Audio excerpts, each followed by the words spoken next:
If this tree could talk, it will have a lot to say. In its nearly 400 years of life, it has seen more than one war. It is a survivor. It was actually in Hiroshima when the atomic bomb was dropped. Jack Sostik is the curator at the National Bonsai and Painting Museum in Washington. He says the tree came to the U.S. in 1976 to celebrate the U.S. bicentennial as a gift of 53 bonsai from Japan. This is a Japanese white pine, and it was part of the original donation. It was in one family, the Yamaki family, for 6 generations before they donated it. And it was started as a bonsai in 1625. Sostik says the Yamaki family had a bonsai nursery, and this was one of their signature trees.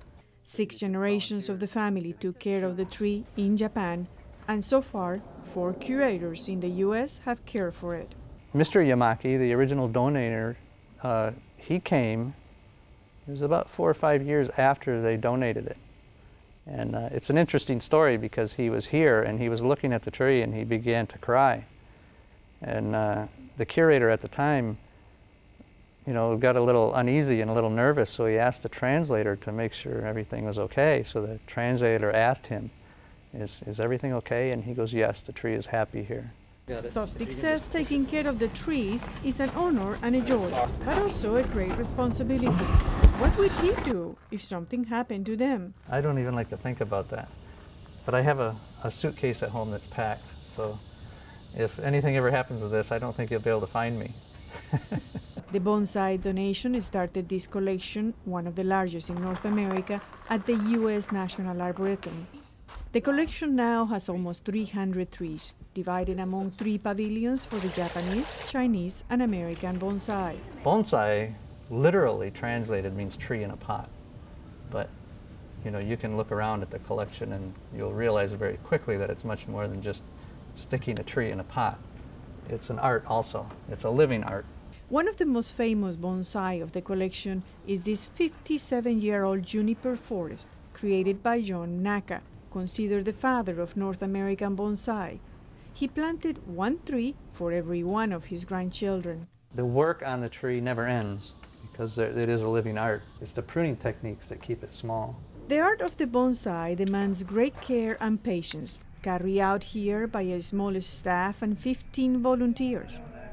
The trees continue growing, so they have to be trimmed once or twice a year and repotted every couple of years.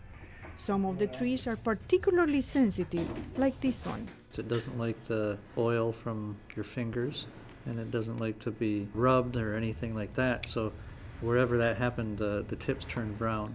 So I have to go in and remove the brown. The bonsai collection is priceless.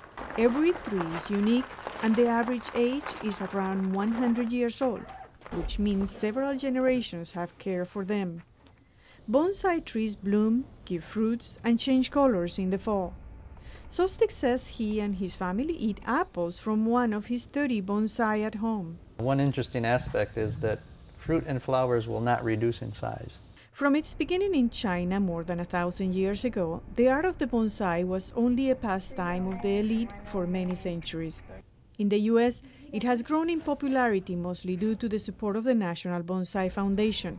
Joanne Klotzen is the foundation's director, and like others close to the collection, she says there is more to the bonsai than simply what one sees. In standing, like in any work of art, before a great piece of art, it becomes a conversation between the work of art and the individual. And that conversation takes on a spiritual dimension. If you do bonsai, it begins to change you as a person, I believe. It makes you a better person. It teaches you patience and reverence. It certainly has made me a better person. For VOA News, this is Zulima Palacio.